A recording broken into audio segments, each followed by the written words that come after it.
What's up everyone, Federico here. Today I'm very excited to introduce to you Amphub, a new plugin by STL Tones and Ignite Amps.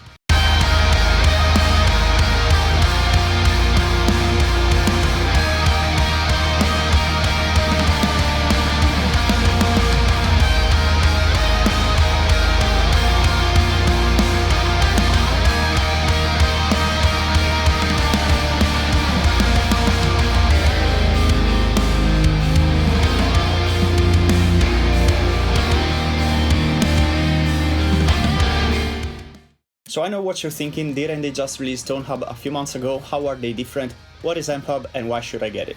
Well, make sure to stick around because I'm gonna walk you through the plugin and I'm gonna tell you everything you need to know about Amphub. First of all, I'm gonna tell you a bit about the plugin itself, then I'll walk you through the interface, and lastly, I'm gonna show you how it sounds. And I'm very excited because this time with this plugin, you're also getting some of my presets as well, which are exactly the same tones that I used in this video. So make sure to check out the presets folder and I really hope you dig them. So what is Amphub? Well, it's an amp sim obviously, but more specifically it's a platform where you can load up different heads, pedals, cabs and effects. And the cool thing is that STL is gonna release new updates and virtual gear in the next few months that you will be able to upload on Amphub. And you will be able to purchase each element by itself, or you can subscribe for a small monthly fee and basically get everything they have released for the platform. So you have different options depending on whether you like subscriptions or not. So now you might wonder, how is it different from Tonehub, since they also always release new packs for that plugin as well? Well, the main difference lies in the technology behind the plugin. Tonehub was based on profiling, so they captured the tone imprint of full signal chains, including mics, amps, cabs, and so on, kind of like what the Camper does, but with their own technology called the tracing technique, and that was mixed with a bit of analog modeling as well. In Amphub instead, the amps are fully analog modeled, which means the developer, who's super talented by the way, has analyzed each component in the schematics of each piece of gear and then built a code that behaves exactly like that. And honestly, there's some pretty mind-blowing details here. So for example, all the older heads have the crosstalk between channels modeled exactly like the hardware units, and switching off the cab section makes the head sound a bit different than when selecting cab disconnected in the IR menu, because that changes the impedance from the point of view of the amp. So they really did a massive job on this one. So to sum it up, Tonehub was mainly profiling, while this is analog modeled, and that's the main difference. So this is Amphub. It's very intuitive and easy to use.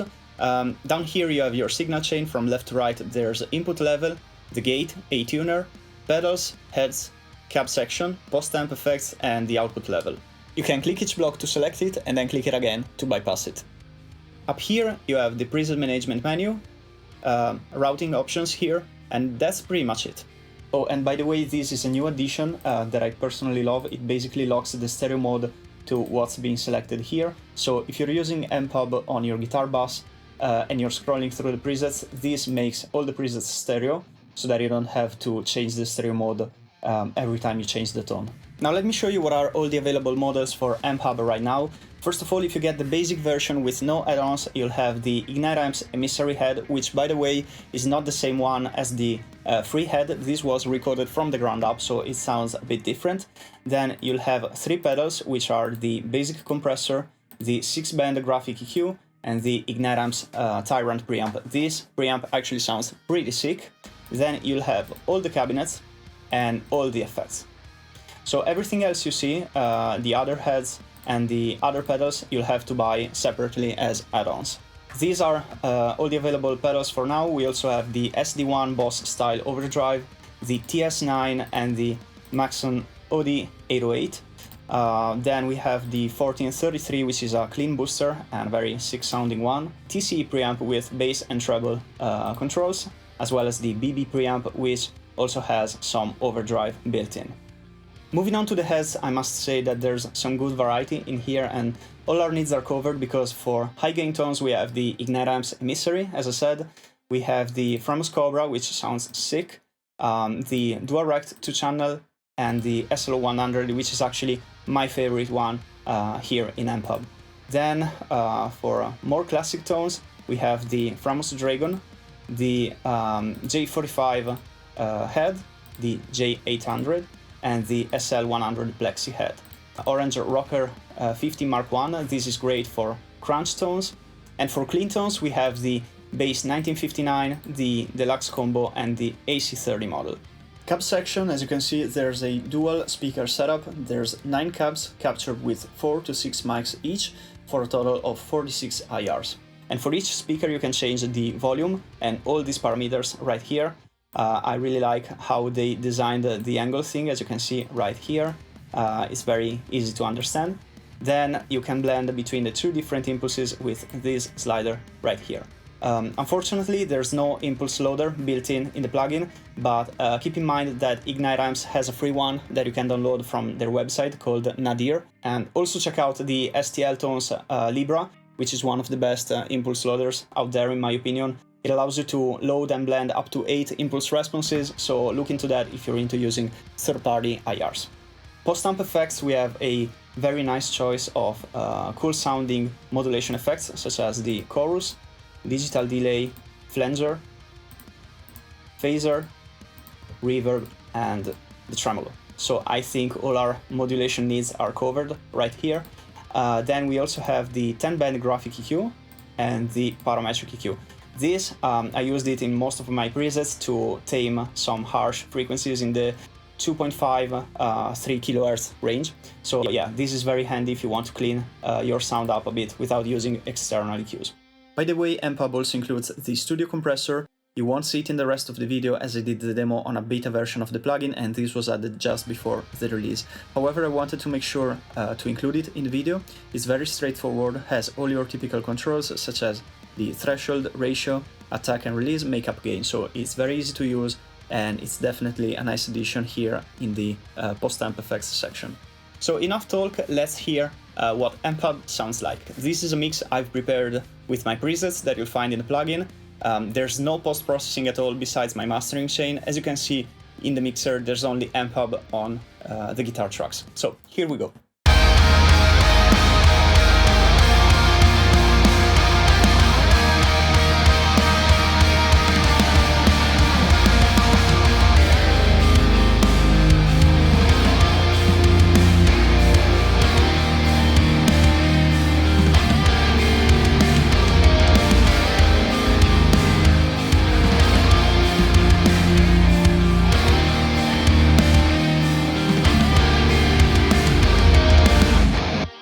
For the main rhythm tone, I'm using my classic down preset, which I think sounds very cool and wide. It's actually quite simple. It only uses this TS9 in front of the amp. Then these are the amp settings. I'm blending 2 IRs, and then I have this parametric EQ that's cleaning up the high end a little bit. So it sounds like this. And listen to how much this pedal is doing.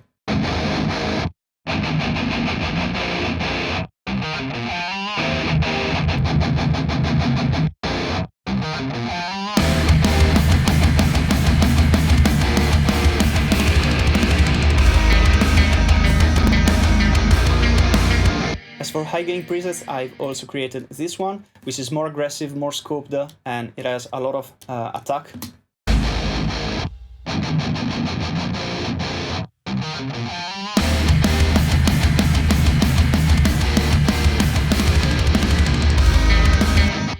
Then this one, which you can use with the basic Amphub version.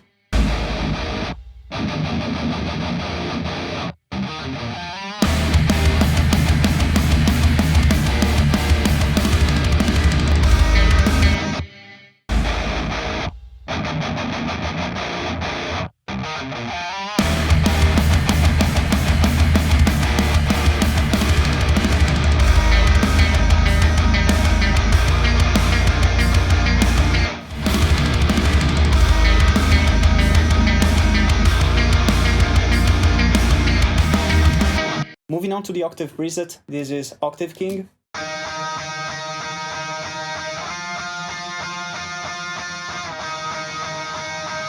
I wanted it to be distorted but also quite clean and wide, so that it could leave a space for other elements in the mix, and it looks like I've cleaned this one quite a bit. So yeah, as you can see, these parametric EQs are doing quite a lot. I mean, you can still do that with another EQ after the amp sim, of course, but you know, it's nice to have that in the same place. This is my crunch preset.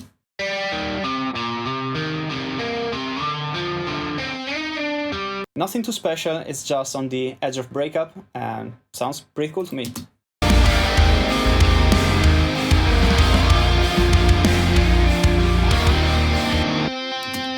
Here's my lead preset.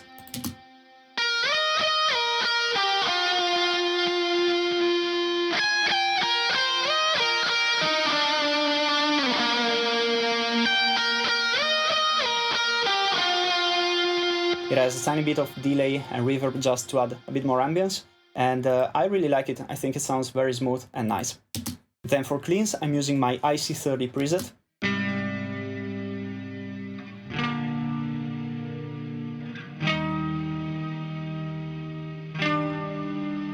I really like this digital reverb here because it has a shimmery vibe to it, but it's actually quite dark, so it feels the ambience, but without that huge high end that, you know, sometimes it's not the best choice for the song. So I think this one is very cool. And lastly, this is the clean preset I did with Emissary. It has a delay, it's darker and smoother.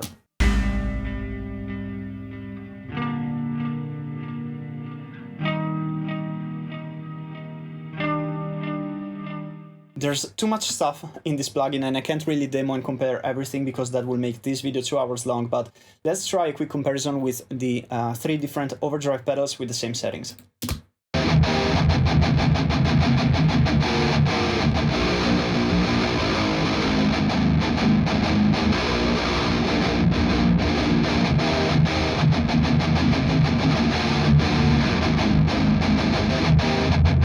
Now let's try the 1433 treble booster.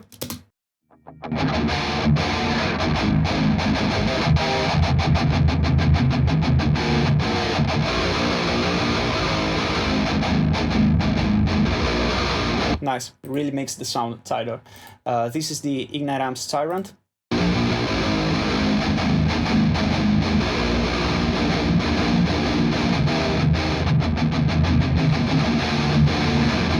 Let's start with the dual rack preset. I'll twist a few knobs and swap the heads to see how they all compare.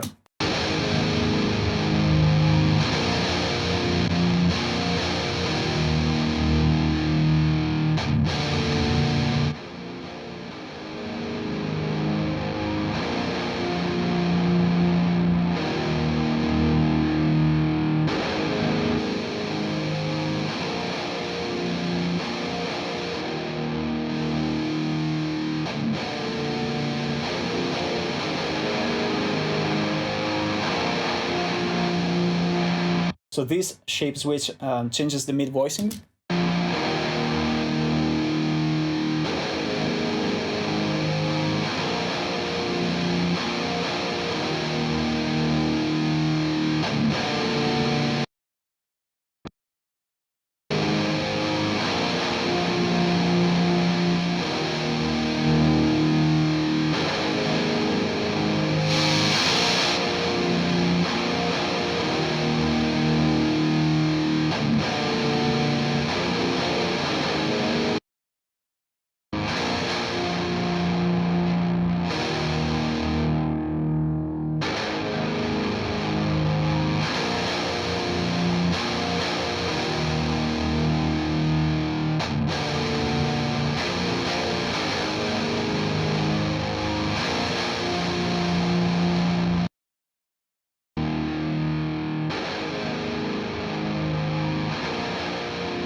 Moving on to the cab section, as I said, there's 9 cabs with 46 IRs total. However, I did this video on a beta version of the plugin and then they added some of these cabs just before the release. So that's why you'll see me demo just 5 cabs here in this video. However, I still wanted to make sure you knew exactly how many cabs you are getting when downloading Amphub, which is these 9 plus the ones they'll eventually add in the future. Now let's scroll through the cabinets. I'm using just one single IR. The first one is an open back 1x12, which sounds like this.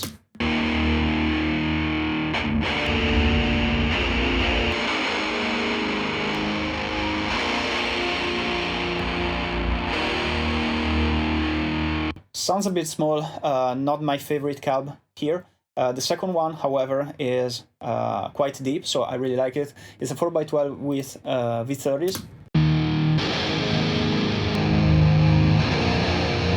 This one's very cool.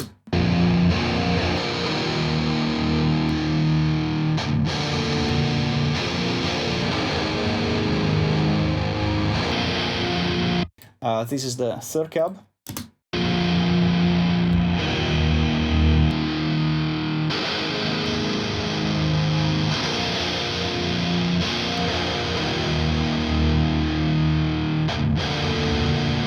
Fourth cabinet with G12.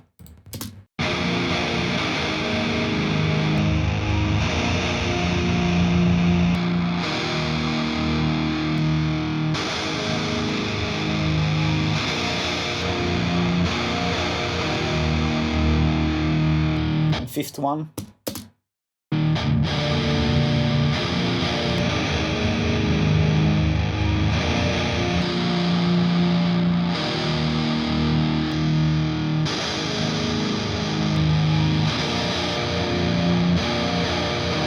So that's it. I think my favorite ones are those with the 441 mic on the Bogner cabinet, the Angle and Orange, which are these ones.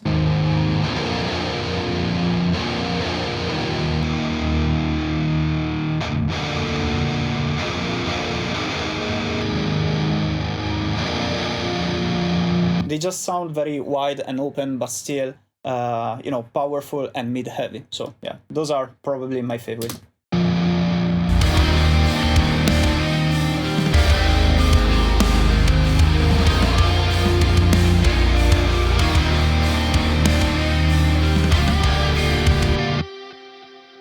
I'm just quickly going to show you something here on my lead guitars on the post-amp effects section. On delay and reverb, we have independent wet and dry controls, as well as depth and rate of the modulation and a high-pass and low-pass filter. On the delay, we have feedback time and, of course, the time division, which can be synced to the BPM. And on the reverb, we have delay, which is, I'm assuming, the pre-delay time and length of the reverb. These both sound very cool. Let's say I want to try something else here. Let's go with the phaser, for example.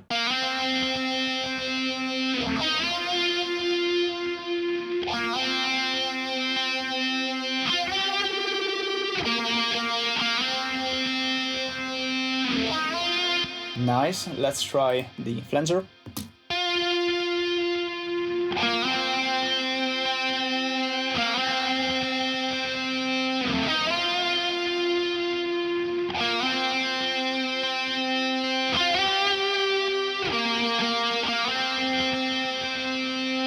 Tremolo.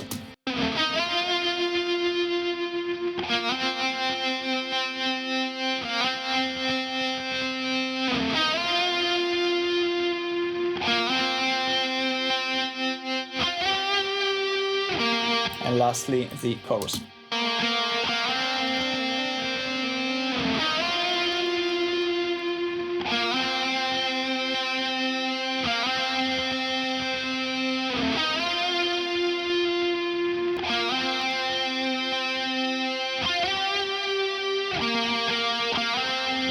I have to say that I really like the modulations they have created for this software. So that's it, guys. Let me know what you think about this plugin, and if you get it, please leave a comment and tell me what's your favorite preset from the ones I created. Please don't forget to subscribe, and I will see you next time. Take care.